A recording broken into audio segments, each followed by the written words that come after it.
que você está lado a lado comigo hoje para mais uma boa conversa. E quem está aqui no programa de hoje é o jornalista e escritor Paulo Stuck, que acaba de lançar o seu 5º livro, A Filha do Reich, na Bienal do Livro do Rio de Janeiro.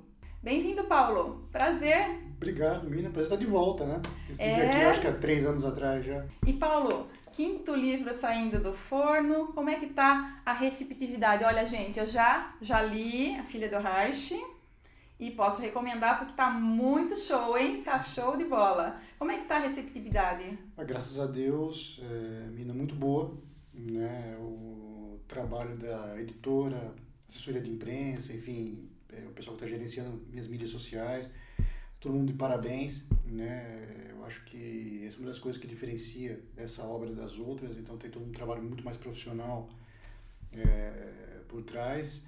E graças a Deus, assim, pelo feedback de leitores que você tem, de norte a sul do Brasil, o pessoal está encontrando o livro, eu tenho contato com pessoas de João Pessoa, Recife, Fortaleza, Rio Grande do Sul, Cuiabá, São Paulo, Rio, Minas, então, sinal que o livro está chegando, o pessoal está lendo, está curtindo.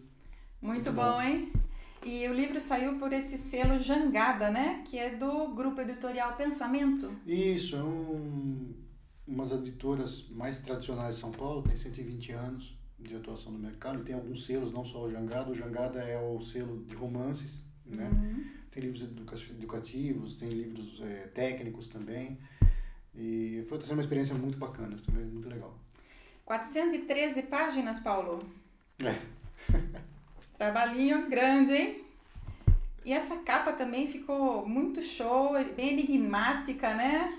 É o trabalho da editora, né? Uhum. Assim, para quem gosta de escrever, eu falo, só falo se escreveu mais de 400 páginas, não é trabalho, é catarse, né? É um negócio meio, um expurgo. Né? Eu acho que o trabalho principal do livro ele começa muito antes de você começar a colocar no papel.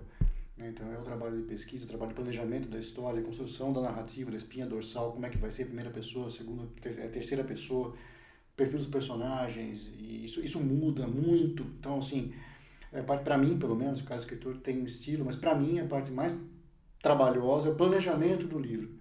Né? Na hora que você pega o fio e vai, né, pelo menos para mim é rápido. Esse livro ficou pronto do começo ao fim dele, da escrita, 2 meses. Agora, em termos de planejamento, de pesquisa, tanto histórica como de construção da história, do enredo, demora mais. É um trabalho mais, você tem que exige muito mais de você, muito mais esforço de você.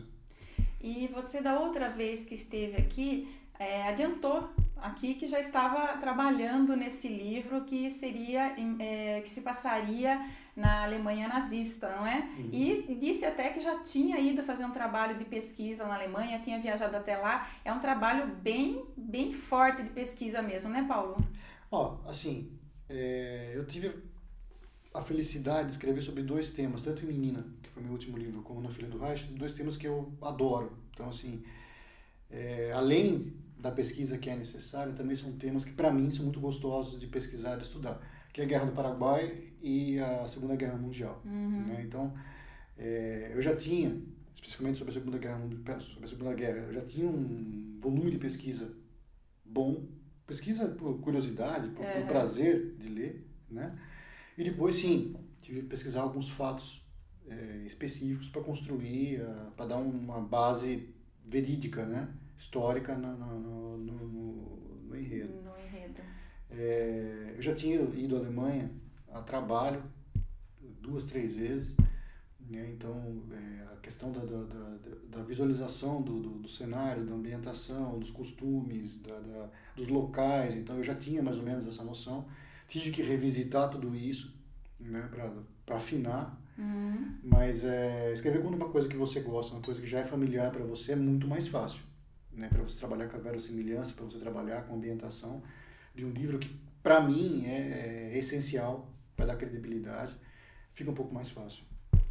E o livro se passa são 2 linhas temporais, né? Uma parte dela ocorre lá na Alemanha, em 1943, né? E outra parte no Brasil, em 2006, é isso, não é? Isso. E essa parte que se passa no Brasil é São Paulo e Nova Petrópolis, no Sul. Por que você escolheu esses 2 lugares?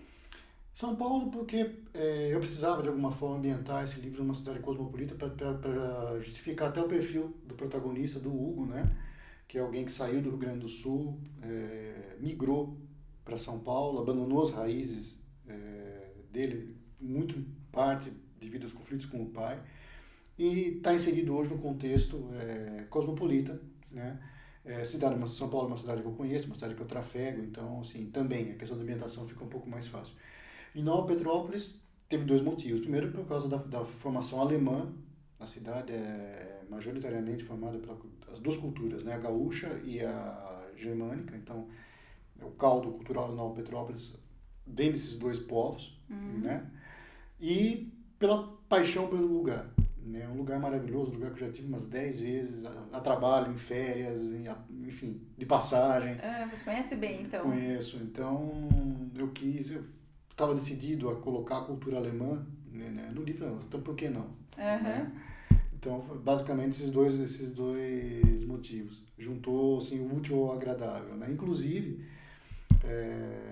bacana você mencionar, porque eu vou estar participando do dia 13 de outubro, domingo, de um bate-papo com autores na Feira do Livro de Nova Petrópolis. Eu vou estar lá. Ah, que legal! Com a filha do Reich. Fantástico!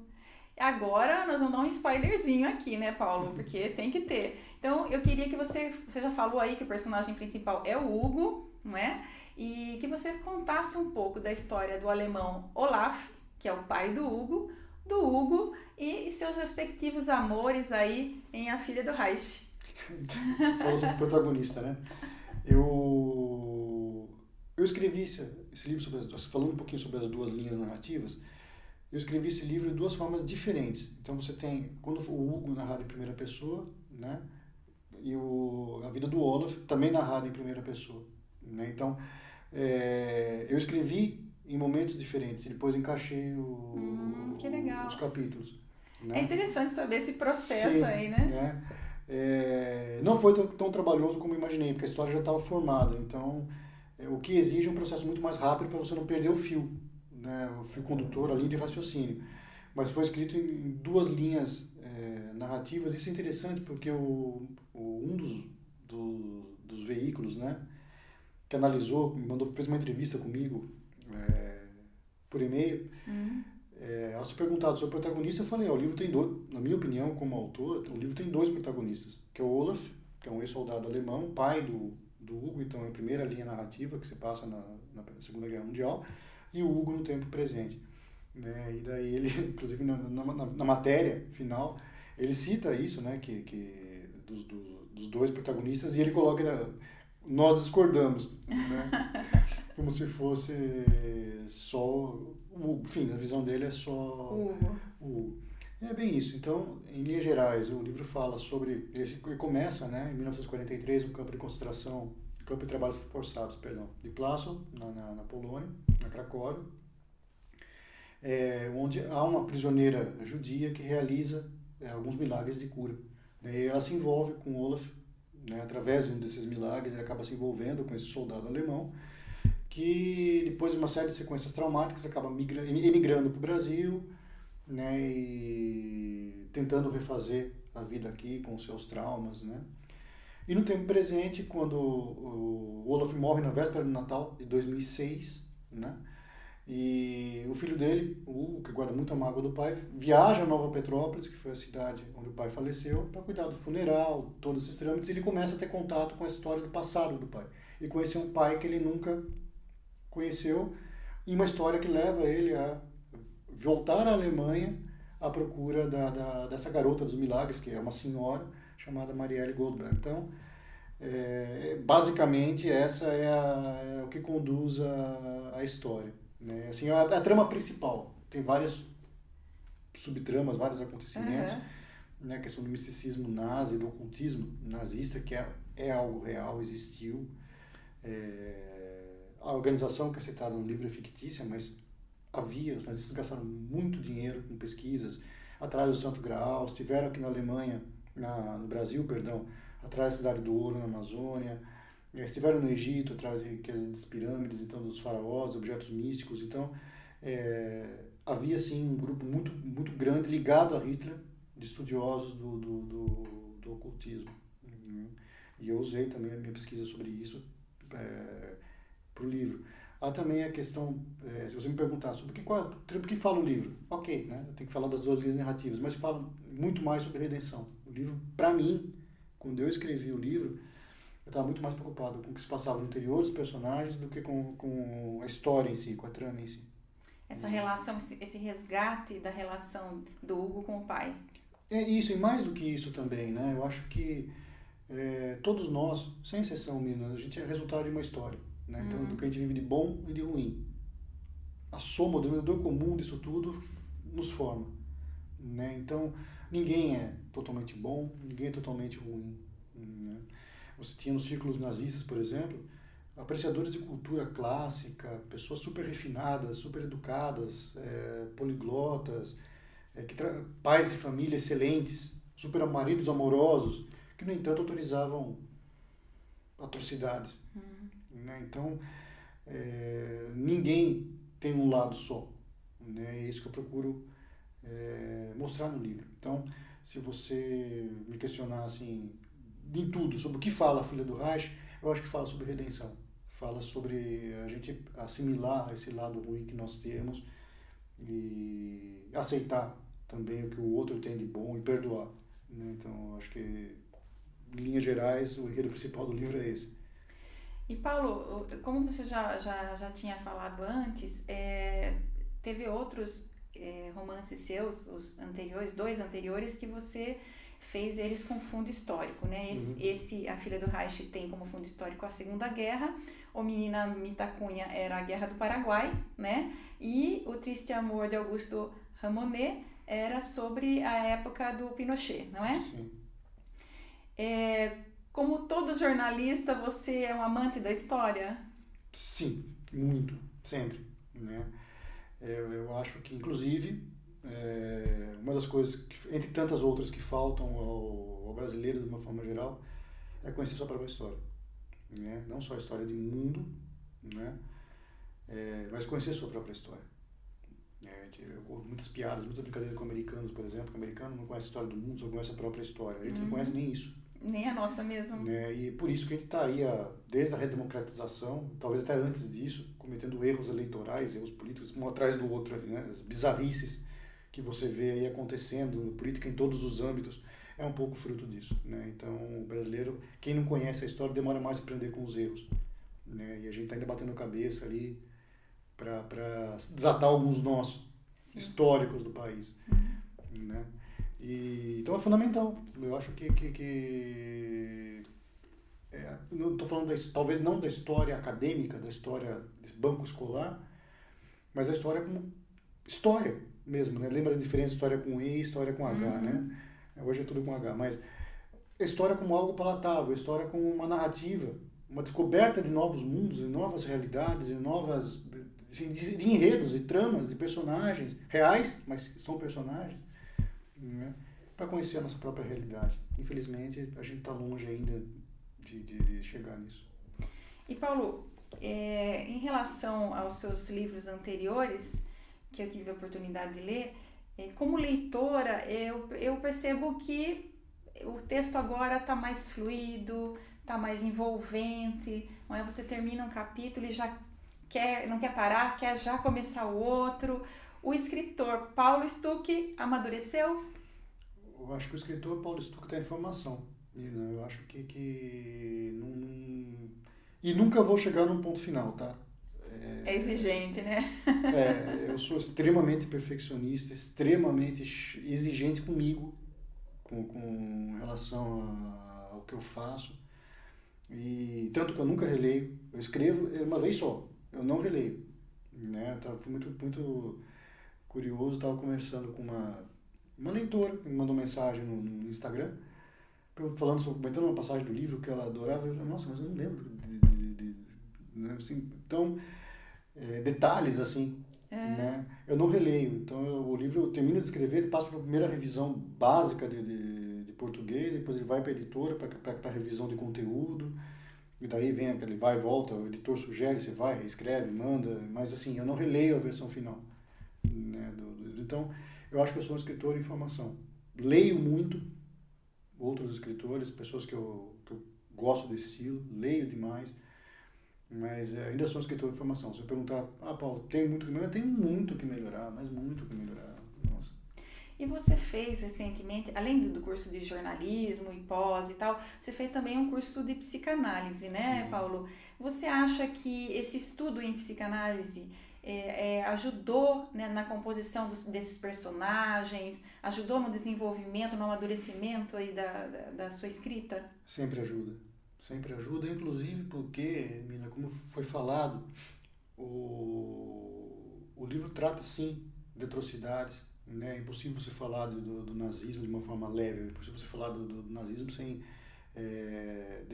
esquecer que foi uma mancha, assim como a escravidão, por exemplo, aqui no Brasil, é uma mancha que dificilmente se apaga, né? É uma coisa que a gente tem que torcer para que nunca volte a acontecer. E, infelizmente aconteceu, né? Em pequenos focos, mas ainda acontece. Genocídios ainda acontecem no mundo inteiro, por questões religiosas, por questões étnicas.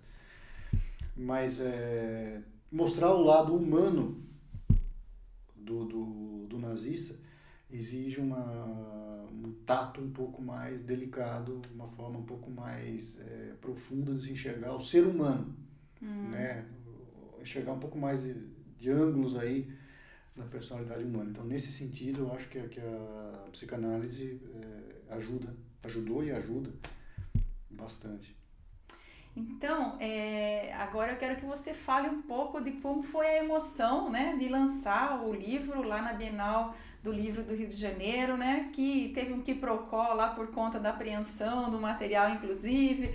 Conta pra gente esses dois aspectos. O lançamento do seu livro, você está lá, né, no dia 7 de setembro, e também esse quiprocó que teve ali, que você deve ter presenciado.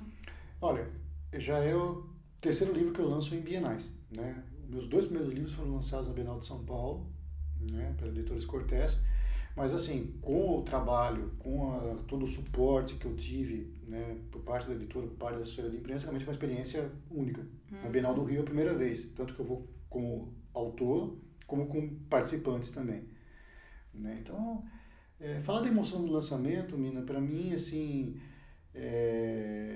essa vaidade do lançamento do livro, né, para mim, honestamente, não existe, né?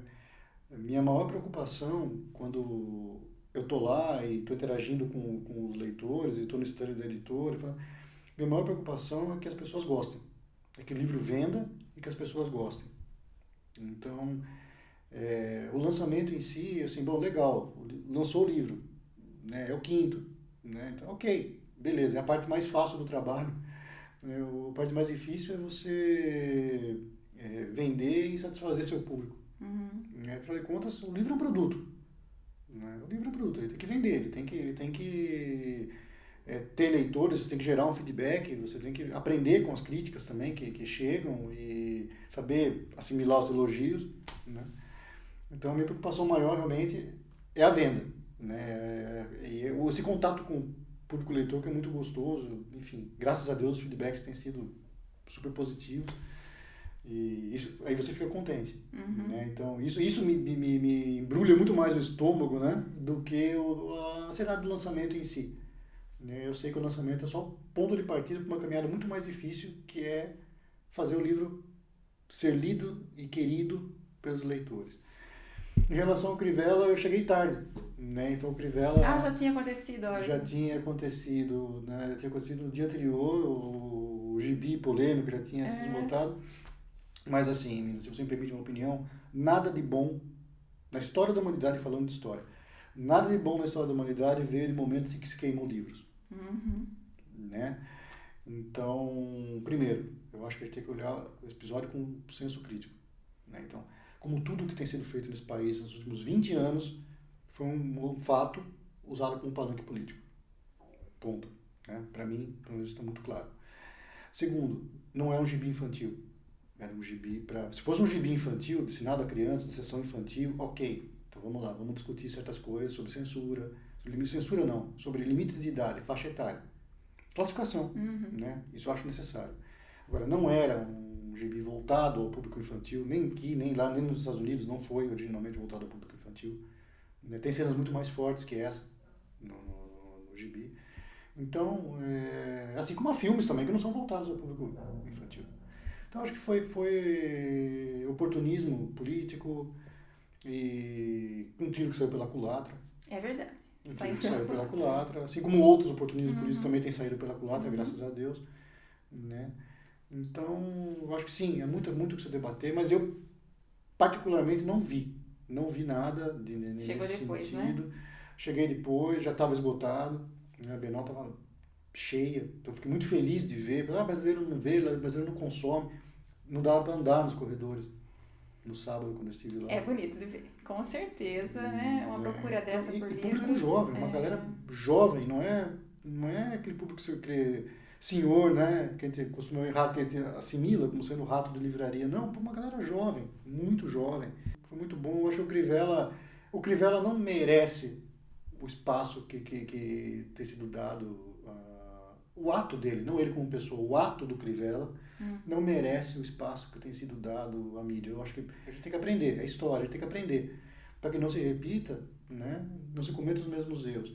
Mas eu acho que há coisas muito melhores a se falar sobre a Bienal em termos de público, em termos de estandes lotados, de gente consumindo, de autores sendo lançados, de blogueiras, autores mulheres sendo lançadas e interagindo com o público no Kindle, né, sendo da Amazon, do que a atitude do Crivella. Tudo do Crivella, perto de tantas coisas boas acontecendo, para mim, honestamente, não merece o valor que deram.